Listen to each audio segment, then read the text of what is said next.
Does any one of you have any question or anything that you want to start us off with? Kind of a technical question. Yeah, that's all right. I'll get him next. When you're meditating, when the fan's going or the swamp cooler, yeah, and it's kind of difficult to tell what your breath is at the tip of the nose, and is there somewhere else maybe to focus on? Well,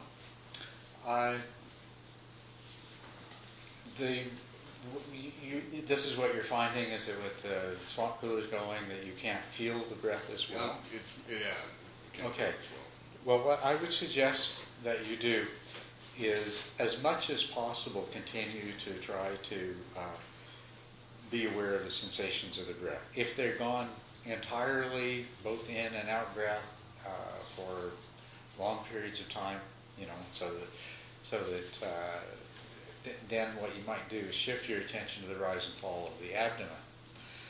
But if it's just that you can't clearly perceive every part of every breath, then it's still the act of attempting to observe the sensations, even though you don't find them, still will serve quite well, both as a focus for your attention and as a way to increase the clarity of your awareness.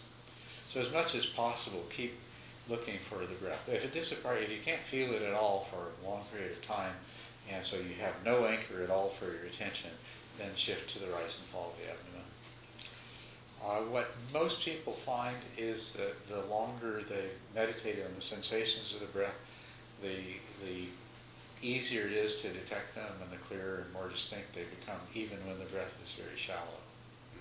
And so it's sort of that's one of the positive effects of the training, is that the perceptual power of sensory perceptual power becomes greater. Okay. Thank you. It seems like it's been some time now that I've been. It's been difficult to find the breath. So I mean, it seemed like it just practically disappeared. I was trying to find a sensation, and it seems that it's been pretty hard to locate. But just a couple of days ago, it really seemed huge. It was like just a big presence, and it was much easier to focus on when it seemed to fill up most of the available space. Yeah. And so since then it hasn't been that big, but it's been better. Does that sound familiar? Yes, it does, and that's great. You're answering his question, really.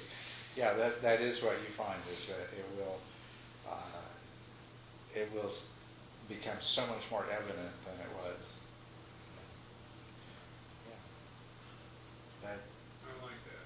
I Yeah. enjoyed that. Yeah, it's pretty good. I'm glad that you're experiencing that.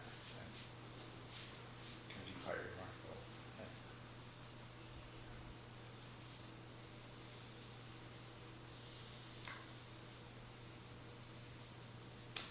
Yeah. Nothing else? I guess I talk about what's on my mind. Oh, okay. Julia has something. The other day, or last Thursday, you were talking about, it was from Deb's question, I think it was the last question you talked about the road to the awakening, to the, I don't remember How accessible is awakening? Yeah, how accessible is awakening. Yeah. And towards the end, you said that you can access this also. So you gave us a teaching, and you said, and then there are some other ways to access this as Yes. well. And you said through, I don't remember the exact words, but like guru devotion or like service work. Mm-hmm. And you said a few other things. And I'm just wondering how that is. What makes that so? I mean, like, is it one or the other? Well, okay, first of all, I don't think I said guru devotion, although No, you what didn't. I You said devotion. I said devotion. Devotion. Yeah.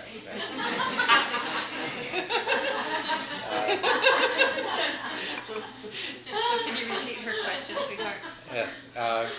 So you're wondering how it works that awakening could come about by other means, such as devotion or service, or another way is through suffering too. That's another way. But there.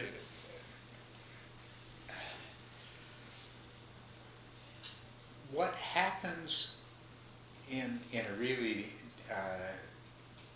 deep, sincere, devotional practice that somebody's been engaged in for a long time is a lot of voluntary letting go of selfhood.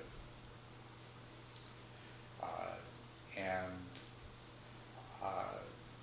I think that in some of the theistic traditions like Christianity and Islam, there is this is the primary path, which is one of total giving over of oneself, and meditation is made a part of this.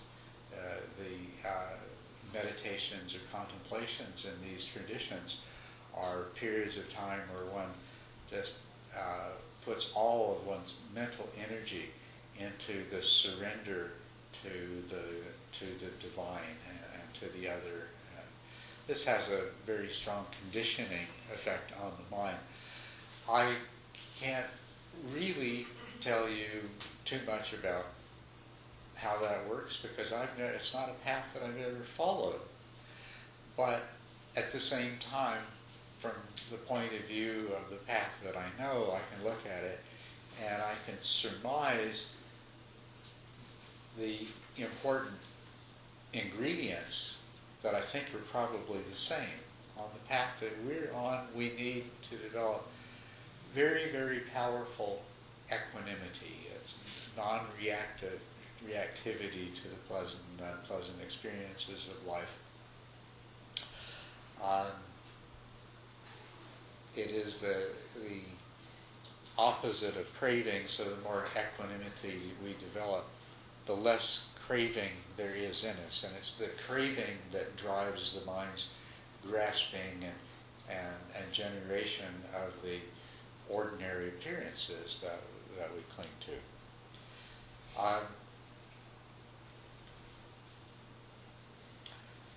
In a devotional practice, a large part of the surrender is just the total acceptance. Whatever comes, I surrender totally to the will of Allah, or surrender totally to God.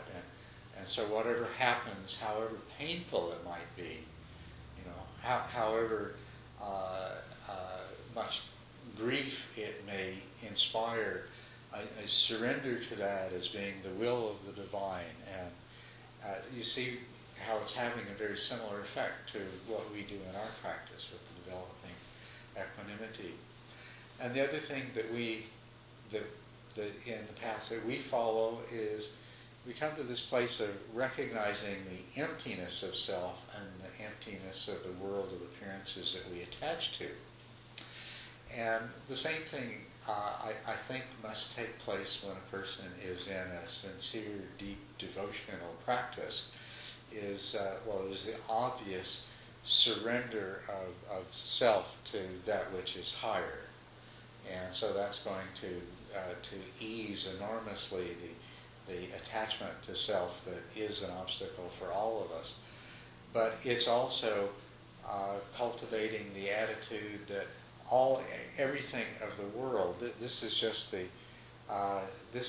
the outpouring of the divine, and it's the divine source itself, which is what is most important. So it brings about a turning away from the world of appearances in the same way that cultivation of understanding of emptiness does. So that would be my theory based on what I know of how a devotional path could potentially bring a person to the same place. You know, we're coming from a much more pragmatic and, you know, what dealing with kinds of realities that we can discern and identify that, yes, indeed, there is. Self is illusion. Yes, indeed. I see how my mind creates this reality I live in, and so forth. So we don't have to rely so much on faith and the enormous powerful faith that must be developed to produce that sort of effect in a devotional practice. So that's how. And I could dissect service in a similar way, but I think that you can probably see for yourself there's a lot of the same thing. There's the giving over of the attachment to self and the acting from a place of compassion and service and love to others. And I'll just point out too that in the Vedanta tradition, you know, these are yogas. What we are practicing in the particular tradition we're talking about here is what would be called jnana yoga. But bhakti yoga is the yoga of devotion, and karma yoga is the yoga of service. And so in the Vedanta, there is the recognition that there are these different paths that can suit certain kinds of people better follow. Does that answer your question? There. Good.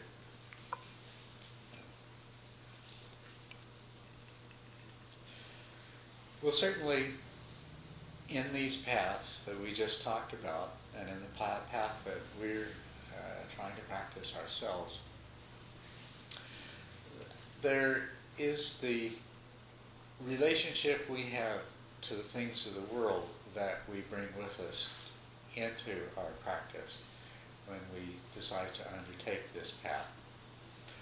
And it is that relationship that must undergo a very profound change if we are really serious.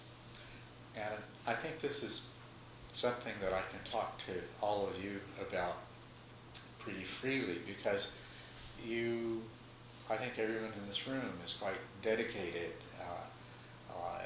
and is serious and is devoted. And so, a lot of people, meditation can help to bring more peace to their mind and more ease to their life. And the skills of concentration and mindfulness can allow them to function more effectively and more successfully in their career and their relationships and their family and so forth. And so for them, this is a very satisfying result, and they're quite happy and pleased with their meditation practice, because it does improve their life in many ways. But as a path to awakening, it requires a much greater dedication than that. At the level of beneficial results in your life, you add 45 minutes of meditation into your daily schedule, the same way you add your workouts at the gym, and the other things that you do to take care of yourself, your regular visits to the dentist and everything else. It's all part of taking care of yourself and taking care of your life. And so you find a place to put 45 minutes a day of meditation in, where it doesn't interfere with this, and it doesn't interfere with that, and it doesn't interfere with the other things that make up the structure of your life. And if you get really good results, well, you might add in another half an hour in the evening, maybe after you've watched your favorite TV shows with the family and so on and so forth. And once again, you're making a little bit of compromise with the demands of your life, but the priority is clear. You have your life. This is number one, number two, and number three, and number four, and then here's my meditation practice, and then here's my exercise at the gym, and here's my other things that I do, right? But as a spiritual path, you have to reorder that. And study, practice, and reflection, practice of mindful awareness, go up to the top of the list. And the other things are still important, but where they rank in the order of importance is below that. And this is what is called renunciation. And if we go back to the origins of this tradition, renunciation was pretty extreme. You left behind everything. You left behind job, home, parents, family, wife, children, money, everything, in exchange for a set of robes and a bowl. And that was basically it. And you made the commitment not to let anything else interfere with your spiritual practice. Even the daily necessity of eating is reduced to one single meal a day, for which you would knock on a few doors, 2 or 3 or 4 or 5 or however many was necessary in order to get enough food in your bowl to get you through the day. As soon as you had enough, you stopped knocking and you sat down and ate it, because you weren't allowed to store up any food for tomorrow. You weren't allowed to go and knock on 10 people's doors instead and get enough food. So, even the act of eating was turned into something that you definitely did with mindfulness, but involved the minimum commitment of your time and energy. And so that's a pretty extreme example of renunciation and dedication. Out of 24 hours a day, you attend to the various needs of the body, and that's it. The rest of it is spiritual practice. Listen to teachings, discuss the Dharma with your fellow renunciates, and meditate. So that's in some ways a romantic ideal, wonderfully effective, not necessary, because there's another side to it too. If you live outdoors, then although you've given up all of the ordinary worldly assaults on your time and energy, you do take on a different set. There is the weather. There are wild animals. There are insects. Right? Mosquitoes, flies, all kinds of stinging and biting insects.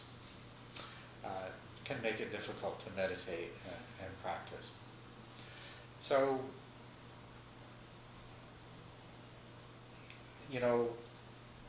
we can look at that as an example and say, well, how can we emulate that?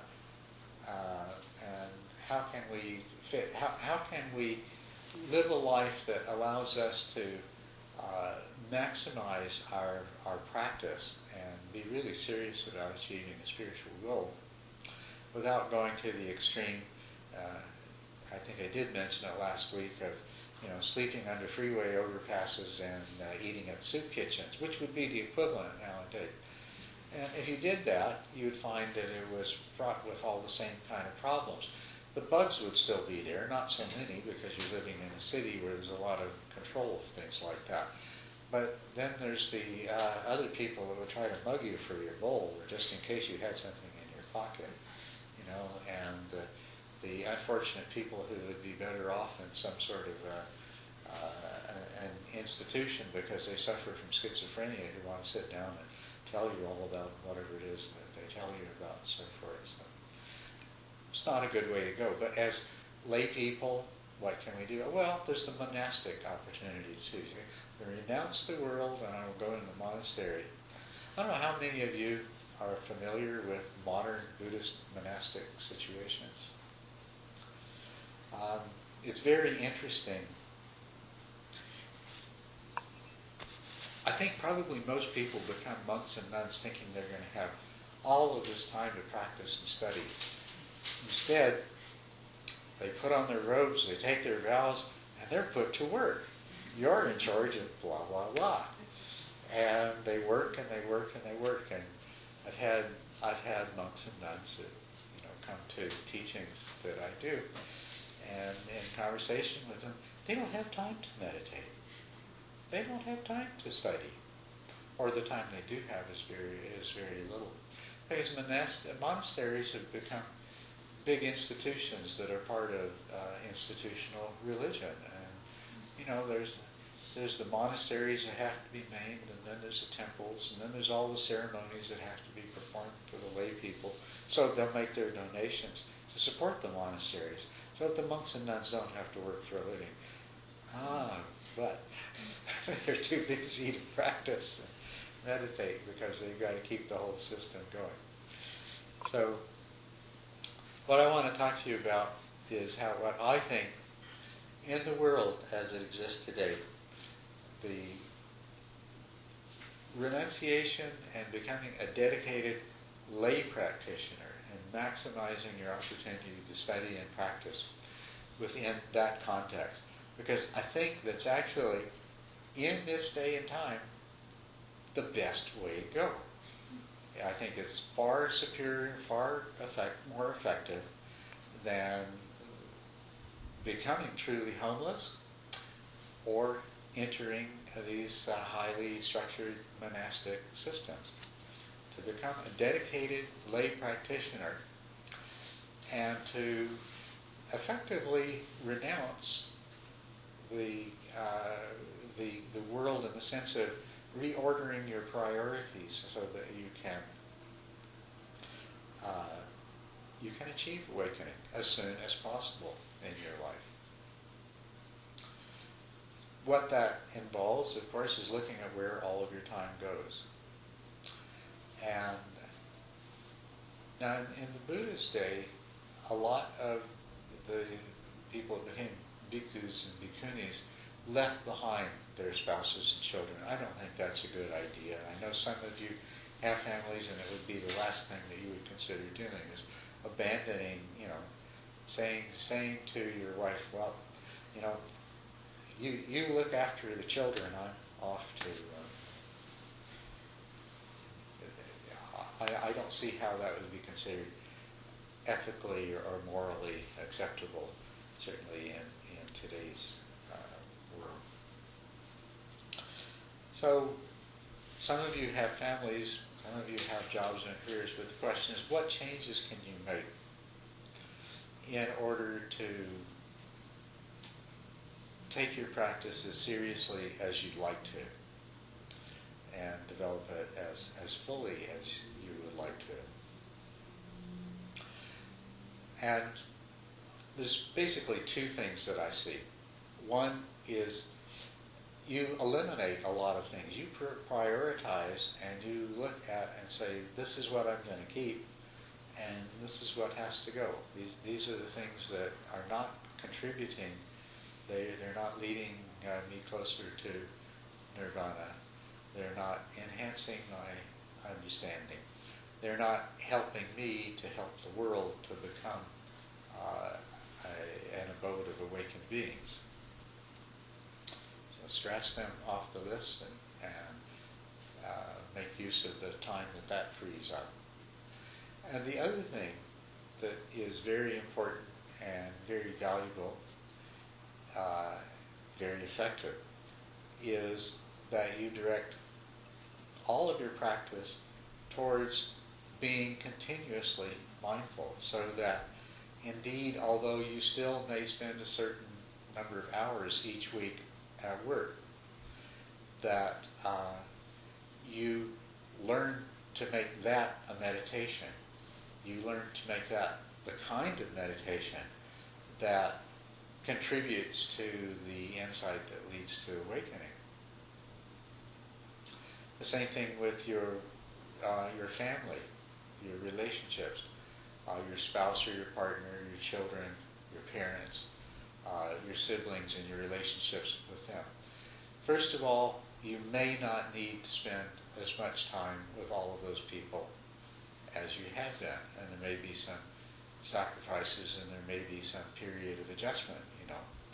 If your family, your parents or whatever expect that every holiday and every birthday and things like that you're going to get together with the family and spend a whole day, you might have to change some of that. But nevertheless, there are people that you care about, but make that into part of your practice. Practice mindfulness in those situations. And boy, that, you know, a lot of mindfulness is learning about the things that drive us at the deepest level, the craving and the aversions and the desires. And you're going to confront them in the most powerful possible way in family situations. So if you can develop the mindfulness and sustain the mindfulness in those interactions, great opportunity. You know, better than a 2-week retreat. So, but in all of these things, you know, be mindful and try as much as possible to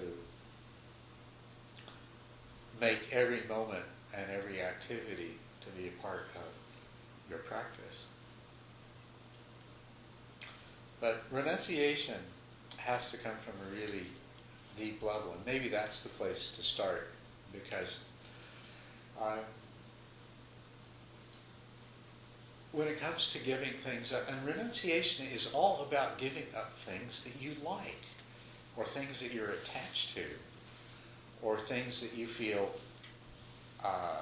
obligated to in some way, and that create anxiety and disturbance when you don't do them, that create a sense of loss or grief when you don't have them.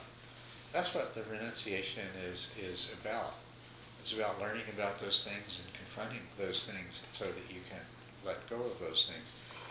And you have to start before, you know, I never ask anybody in any part of the practice, don't try to force yourself to do something that you're not ready to do.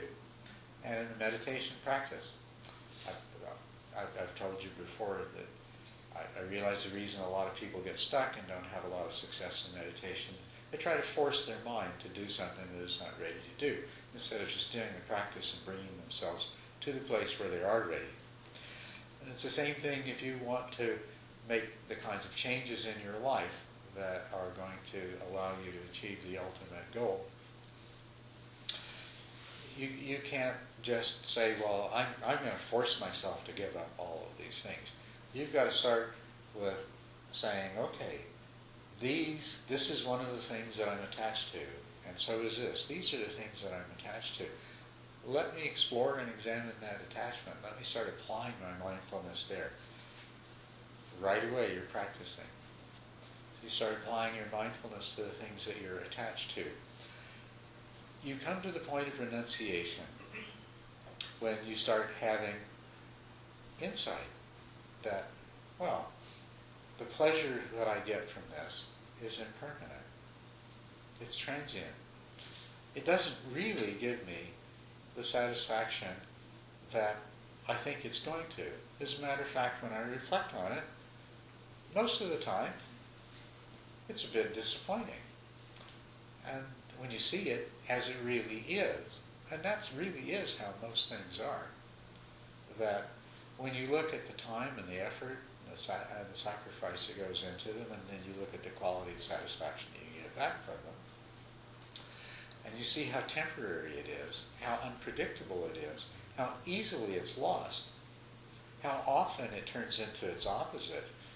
You pursue something that you want, and some accident intervenes and you don't get it, and the negative reactivity and the unhappiness that it produces in you. When your mindfulness starts to reveal the true nature of your relationship to these things to which you're attached, the attachment starts to fall away very easily.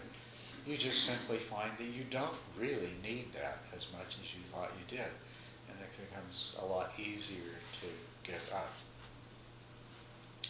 The practice of mindfulness then will lead to the renunciation that allows you to develop the skills in the practice of mindfulness that make it even stronger and more effective.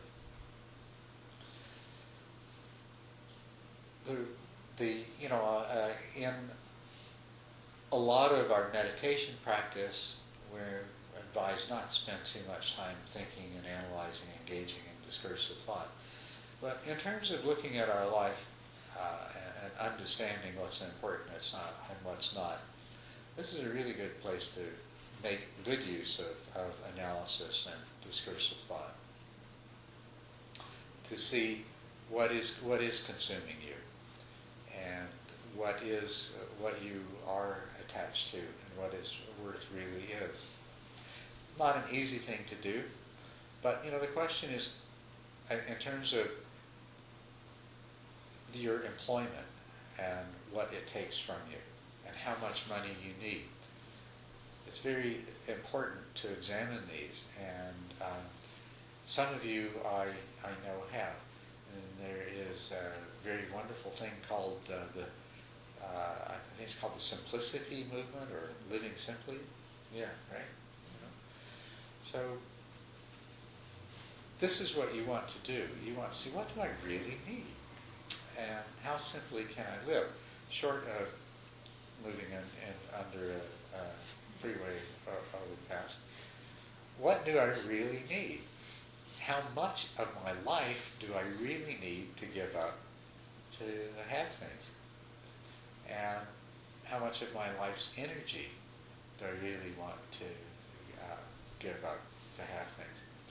And the things that you have, what purpose do they serve? What's worth keeping and what's not? You may or may not keep your DVD player. It might depend on how much value you find in using the DVD player to learn the Dharma.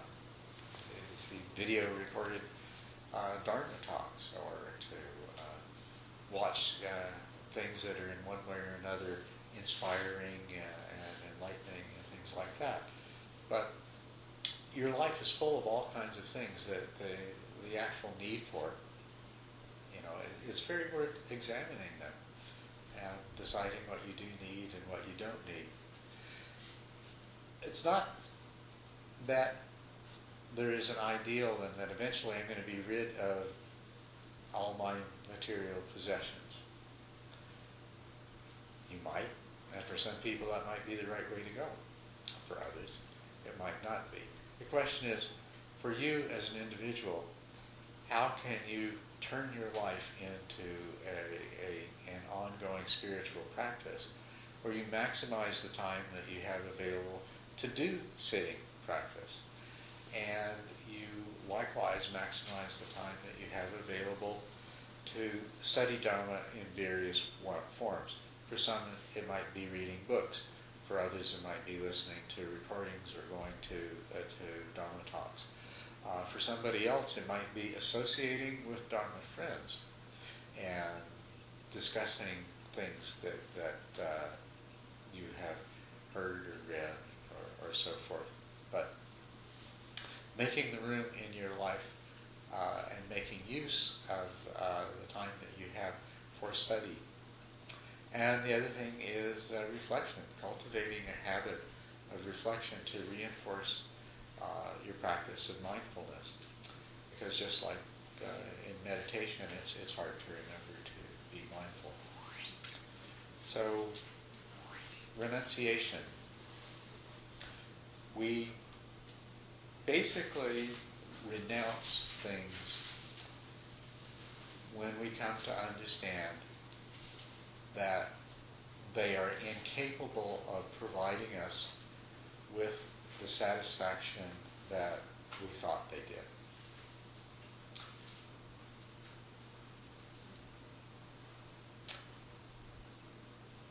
And then we replace them with the things that we have come to be convinced, will provide us with the satisfaction and the happiness that we want. Which, the assumption here in everything I've said is that you've already figured out that true happiness doesn't come from the things of the world. It comes from the attainment of the goals of the Dharma practice. Actually, it comes from the actual practice of the Dharma itself. You know, it's not the destination; it's the journey. That more satisfaction, more happiness, more bliss, less suffering comes from living the Dharma than living the pursuit of pleasure and the avoidance of pain. And so that's the kind of renunciation that I would encourage you to engage in. And I'm hoping that this little discussion right now will strike home, will encourage you to look more closely at your life and what you're doing and what you need, and to make whatever adjustments are appropriate. I will say something though, that do not be too short-sighted. Be realistic. You do have a good possibility that you may keep on living for a long time. And you're going to have needs in the future, and it's going to become more difficult to fulfill those. One thing, and I can attest to this from first-hand experience, that poverty is very time and energy consuming. So in your process of refining your life and practicing renunciation, be realistic and be practical. Otherwise you might find yourself in a situation that is that in terms of your ability to practice the Dharma, you're worse off than when you started. So, I wouldn't want to be responsible for steering anybody into that kind of situation. So, but please examine your dedication. Let's take another step back. How far along are you on the road of being dedicated to this practice in a very, very deep way? You wouldn't be here if you weren't dedicated to a certain degree. I mean, this is, by most people's standards, a sacrifice. You know, one evening every week I come and show up for a meditation and a teaching, and I don't get to eat supper, and I can't do anything else, and I do this every week, and some of you may come some distance. So you're already showing some dedication just to be here this time of night, probably without supper. And that's great. But look and see how far along that particular path you are, whether you're ready to move further or not. Because it does take a lot of dedication in terms of the accessibility of awakening.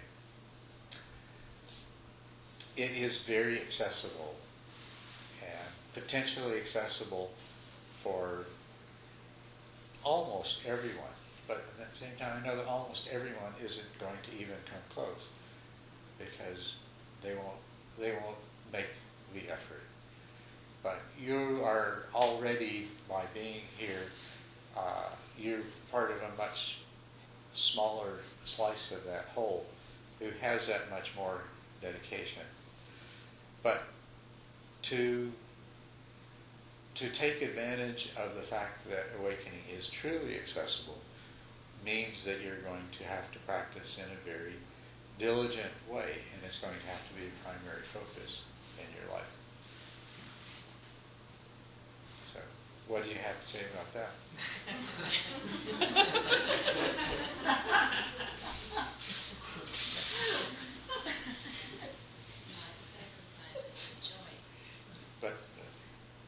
come here is not a sacrifice, it's a joy. Oh, good. All right, there you go. You're quite far along the path. Far along. I'm very glad to But hear I that. do have a question to what you said at one point. You talked about facing an attachment and not to force that, but just the awareness of that attachment is a meditation practice. So where's the fine line then between laziness, oh, I know about all of that, I'm just sitting and observing it and not changing it, you know? Well, Would repeat it. what's that? Repeat the question. Where's the fine line between mindfulness of your attachment as a means of overcoming it and just being lazy and saying, oh, well, I know I have these attachments. Yeah. Yeah, I don't force it, it's fine. You know, it goes by itself when it's ready. Yeah, that's right. Yeah, good. Well, that's there of course needs to be an element of understanding. I mean, you have to not misunderstand and think that, well, all I have to do is know that I'm attached and it'll go away by itself, because it won't. There you go. You know, which if you ever, probably when you were younger, but if you've ever had a romantic attachment, you know it doesn't work that way. Right? It doesn't work that way with any of our attachments. To practice mindfulness is to be, the practice of mindfulness is a penetrating awareness of the attachment. It's getting right into it and understanding it, seeing that there is an attachment is only the beginning. It's what are the roots of that attachment. And the other practice of mindfulness is examining the process of being attached and seeing it as it really is. You know, you're attached to something, and so you do it. And if you examine it mindfully, then it begins to be very apparent what the real reward is compared to what it costs you. And you don't stay attached when you start to realize the true cost benefit analysis of something. And that's how mindfulness works. So if your mindfulness isn't cutting to that level, it's not going to work. And so you very well might, I would say probably will, find yourself, because of the depth of your attachment to certain things, your mind finding crafty ways to avoid really confronting it. Probably will happen. But sooner or later, and with any luck sooner, you become aware that that's happening. And then you have the opportunity to focus on that process that's taking place in your mind as well. But it takes a lot of honesty.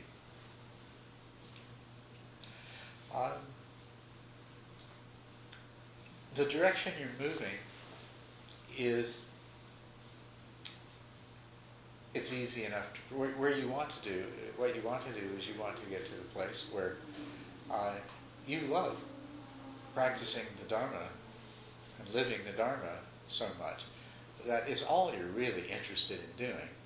And you do the other things that you need to do just because they need to be done. And you make them into your practice. That's where you want to get to. So that, you may still have a job, and you may still have a family, and you may still have various responsibilities, and you may still fulfill those. But you're in this place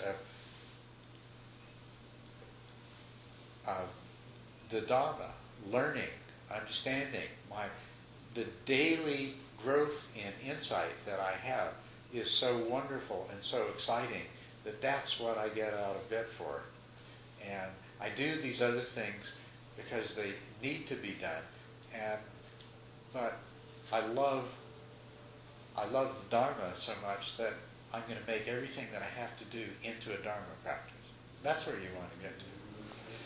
And so if you know where you want to get to, then use that as your reference, and you look at how you're dealing with any one particular thing. your favorite addiction or whatever it is that you're being lazy about or whatever it is you're procrastinating about. And when you compare the two, then it should be pretty easy to see what you have to work on. It was wonderful what you said. I mean, that's where you want to get to, is yes, you want to practice Dharma. You want to go hear Dharma talks. You want to meditate. There's nothing else I can think of that happens on a Thursday night in Tucson that I'd like to do.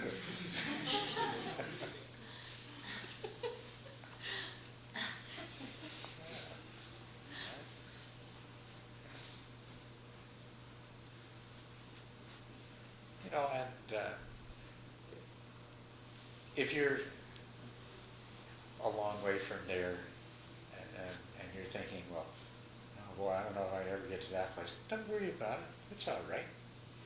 You go from where you are, But this practice and what you're getting from it and the information that you get from the Dharma talks and study, just let it keep feeding you, let it keep nourishing in you, and you'll keep growing in the right direction.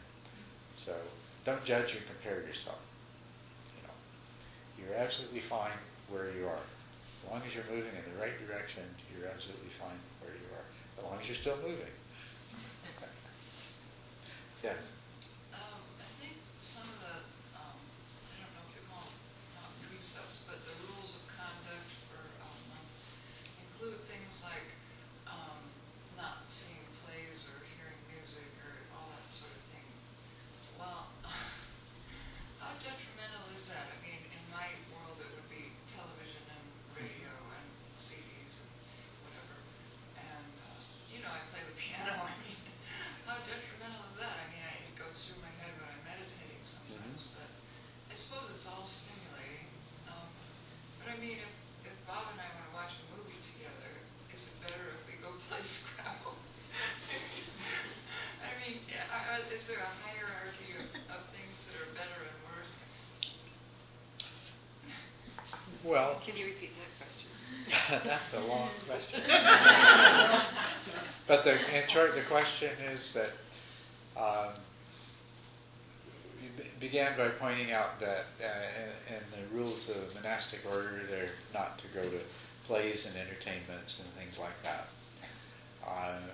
From there to the fact that yourselves and most people do entertain ourselves, perhaps not so much with plays, but with watching television and movies and things like that. And then also there is the playing of music. You mentioned you play piano, and so the question really is there a hierarchy of things that are more or less either wholesome or unwholesome or more or less detrimental? Well, I think obviously there are, and you know that already, that if you're serious about the Dharma, attending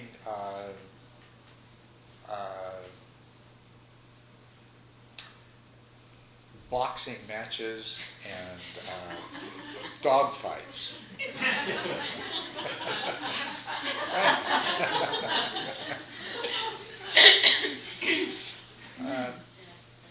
And so we can see that there's a hierarchy. If you're going to attend movies, there's some movies that are going to be, in their impact on your psyche, are going to be much more unwholesome than others. So I think you already know that there is hierarchy. But I think maybe the question you're asking is, you're saying, if I'm going to take a look at my life, what kind of standards do I use to decide, what things to focus on changing first, or what's more important and what's not?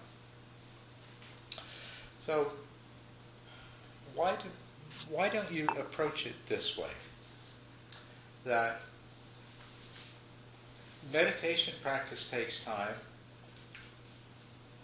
Dharma study takes time. And so anything else you're doing is competing with those for the available time.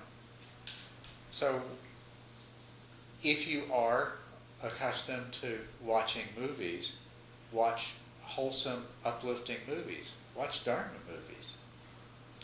Actually, boy, this is a total aside, but we should make up a list. I know a lot of you know Dharma movies, and I know some Dharma movies, and there's some wonderful Dharma movies that weren't originally made as Dharma movies, but they really are. Matrix, of course, is one, but there's one called Groundhog Day, and there's a bunch of movies. You know that one? Yeah. Anyway, but you can watch movies that stimulate you to think in terms of the Dharma, or to think in a wholesome way, or that are uplifting, or that are of a nature to arouse compassion for people who are suffering, rather than watching movies that are only they're just deliberately designed to titillate your most basic instincts and to lose you in some period of time in violent or otherwise undesirable fantasy states. But also, how many movies do I watch, and how much time do I have to practice and study the Dharma? And maybe you could decide to reduce somewhat the amount of movies that you watch. Most people watch television, I believe, at least if they watch network programs, dramas, and things like that, for pretty much the same reason that people drink alcohol, or some people might smoke marijuana. So television is very much a drug designed and intended to put you into a comfortable state of dullness and to extract you temporarily from being a fully conscious being, usually because we carry a lot of stress that we don't know how to deal with. And so you turn on the TV and get lost in it for a while. So examine the reasons why you do what you do. Well, in ordinary life, if you don't have a TV or some other addiction, how do you become comfortable? I mean, I suppose you meditate, right? Yes. Well, there's two things here.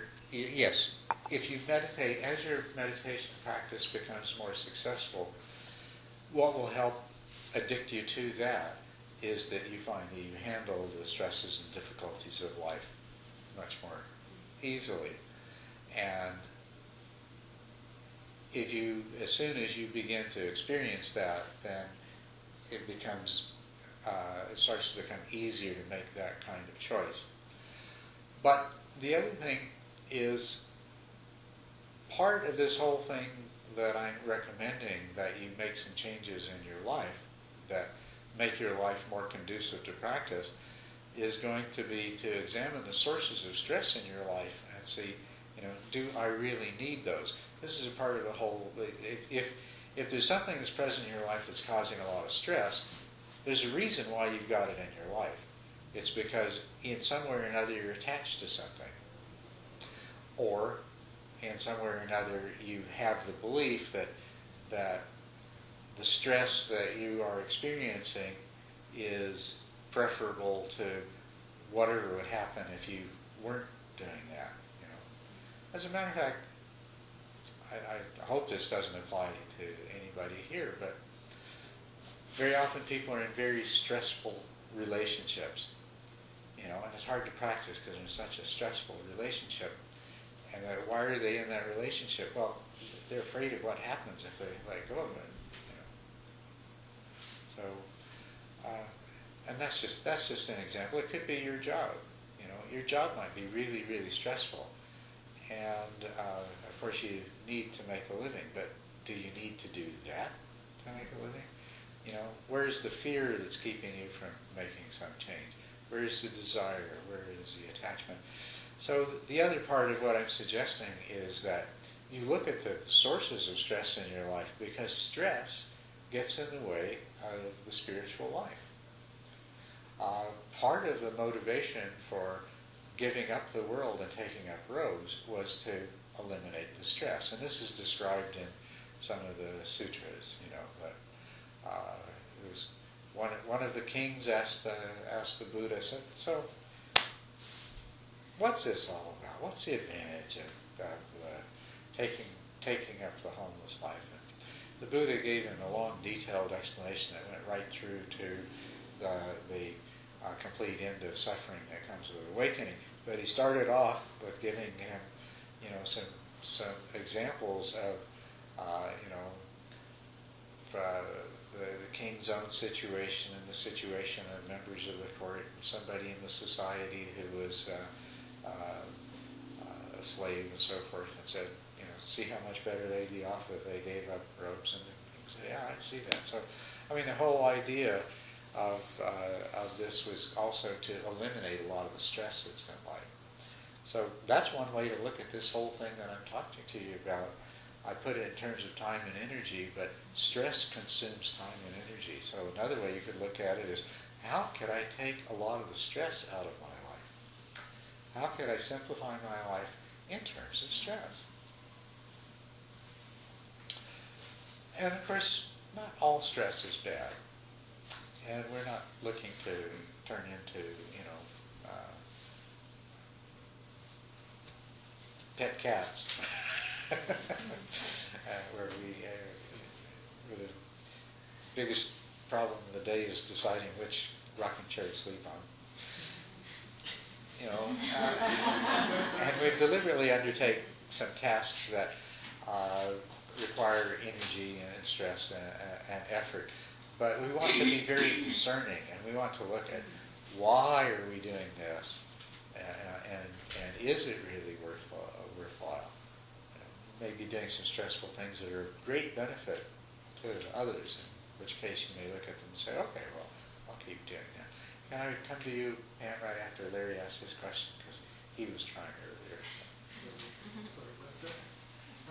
I was just wondering, is it possible to go to the other extreme and get burned out on your practice? The question is it possible to go to the other extreme and get burned out on your practice, to overdo it? If you're not practicing in the right way, it's definitely possible.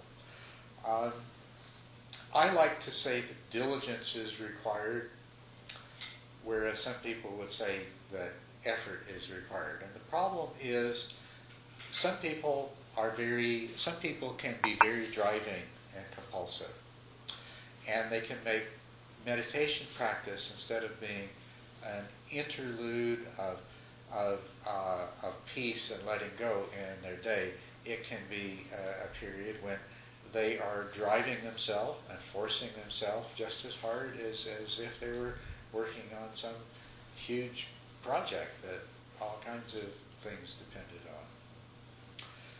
And that's not the way that we want to do it. We should make an effort, but we should try to make a joyful effort.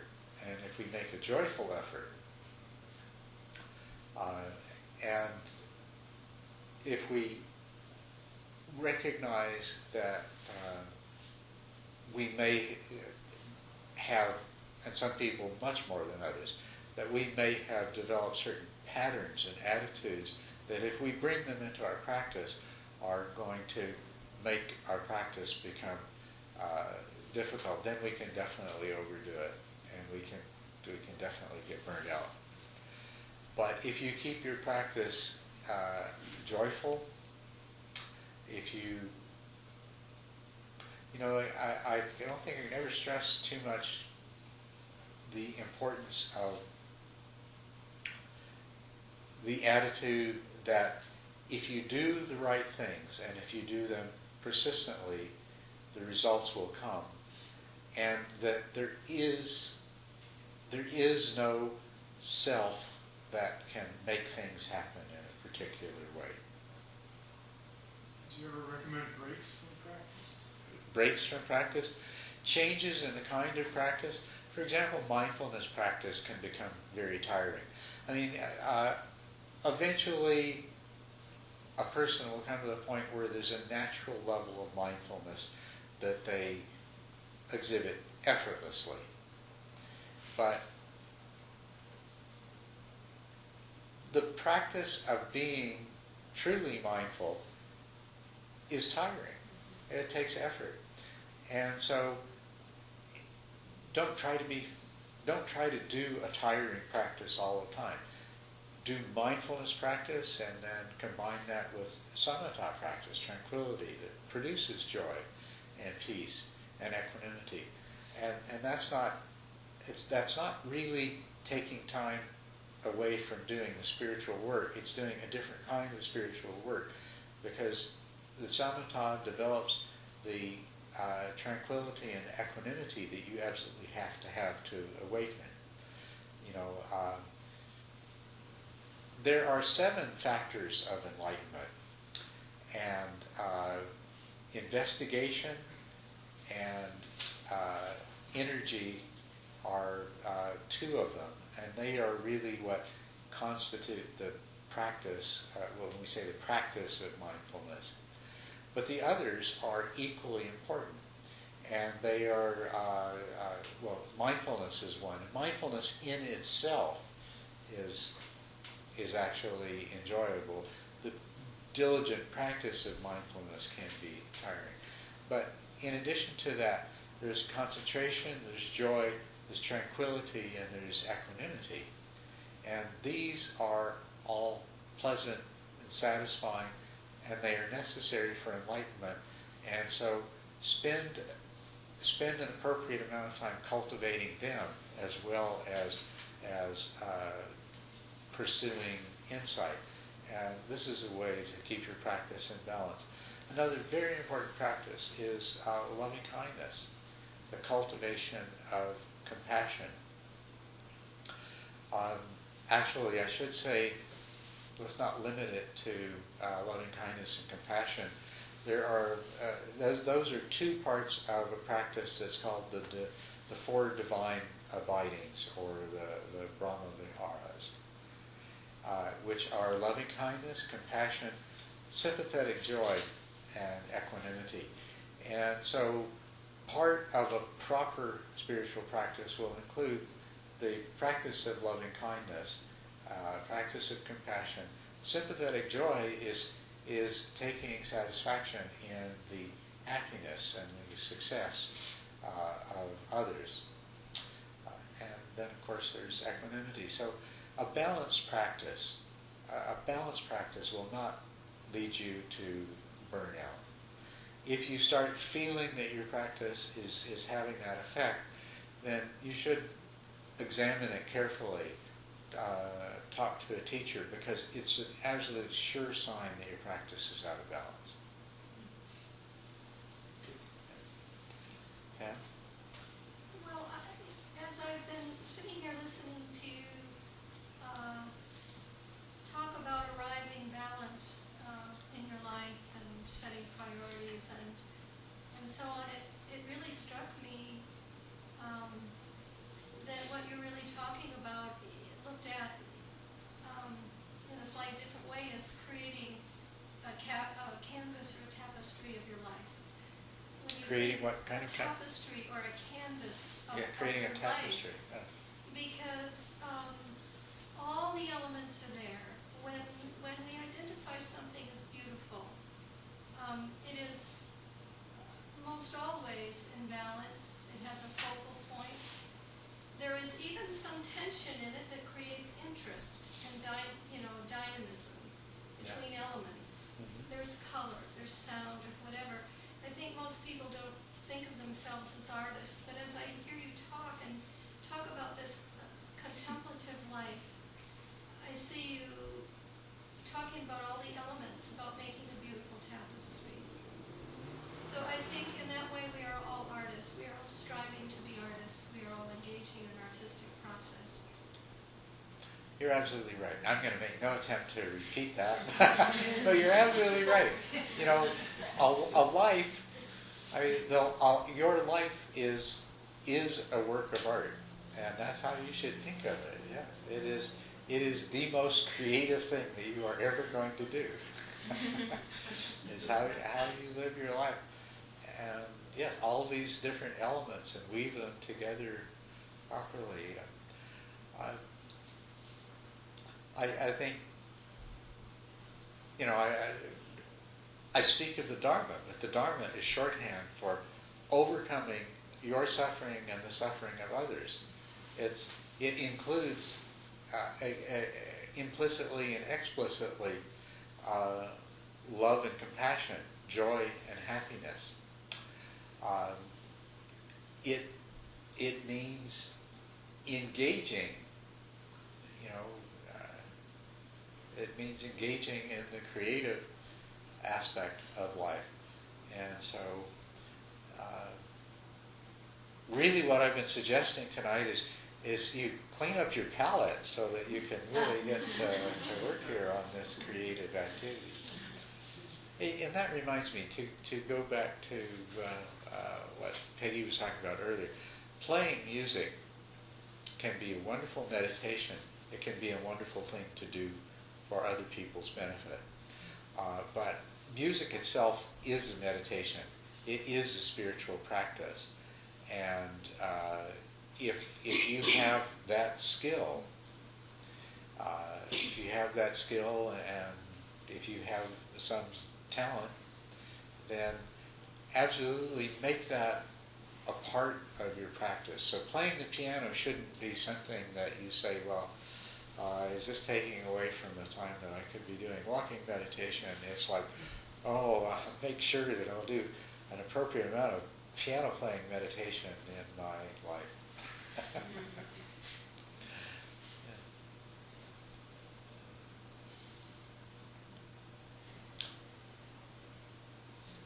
So I'll tell you what I'm looking for. I want some people who are just going to make that dedication that whatever it takes, they're going to turn their life into the perfect creative work of art by awakening in this lifetime. That's what I'm looking for. That's who I want to spend the most time with, working with. And, to make it a really great creative work of art is to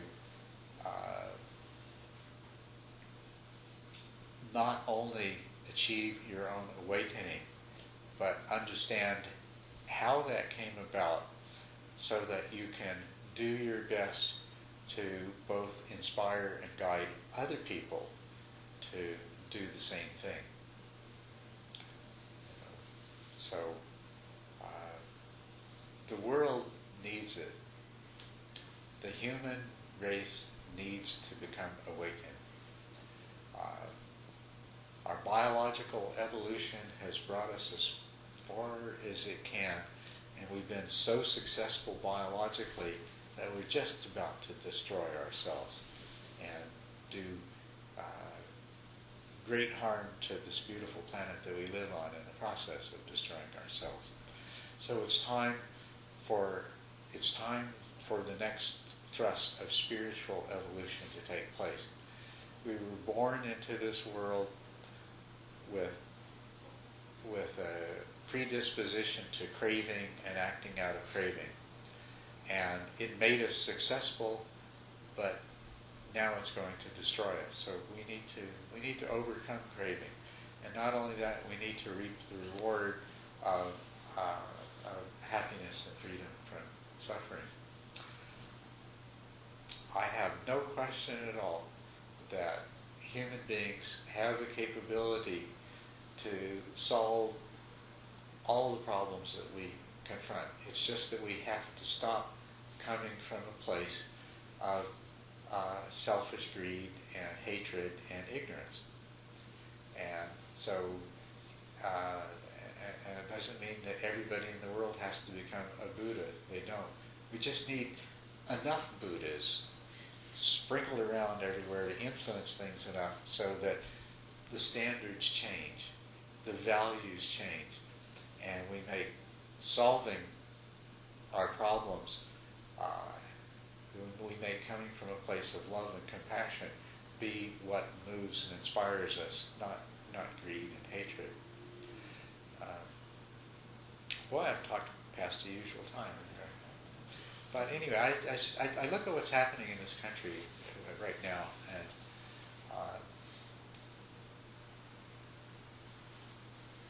we have a president who wants to reform the healthcare system in this country. And that is such an important thing, such an incredibly important thing.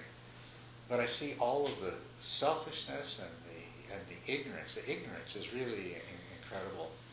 And in a way, I wish that I could go to Washington or, sit down with Barack Obama and say, look, you should appeal to people's best natures.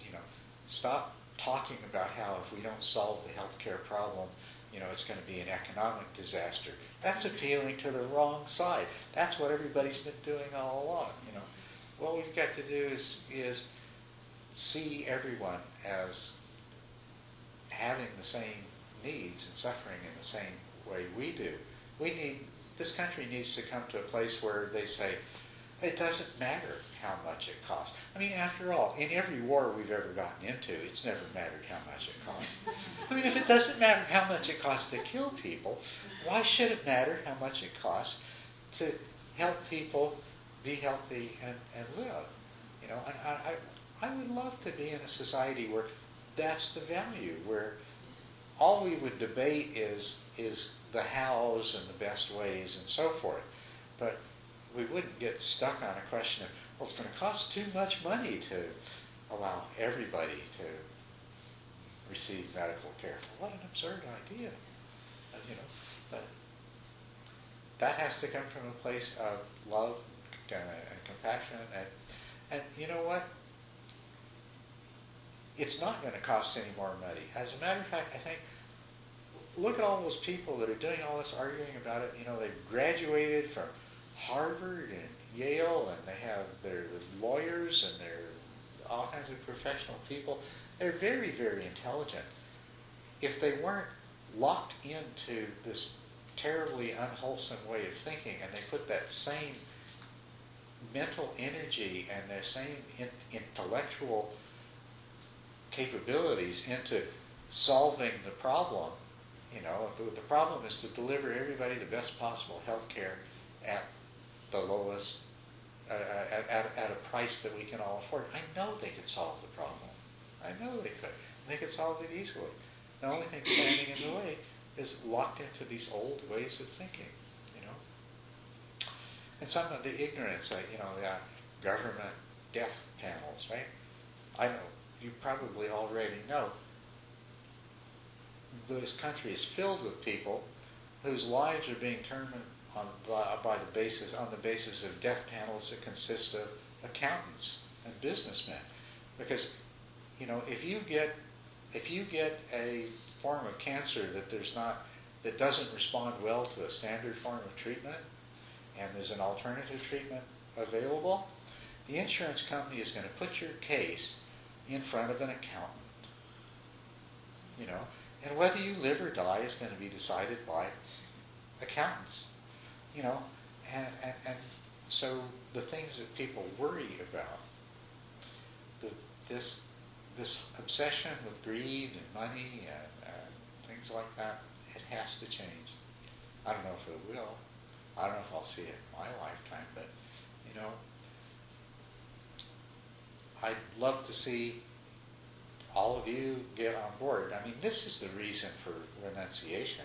This is the reason for dedicating your life to your own awakening, is because if you become awakened, you can help awaken other people. And if enough of us become awakened, maybe we can change the direction.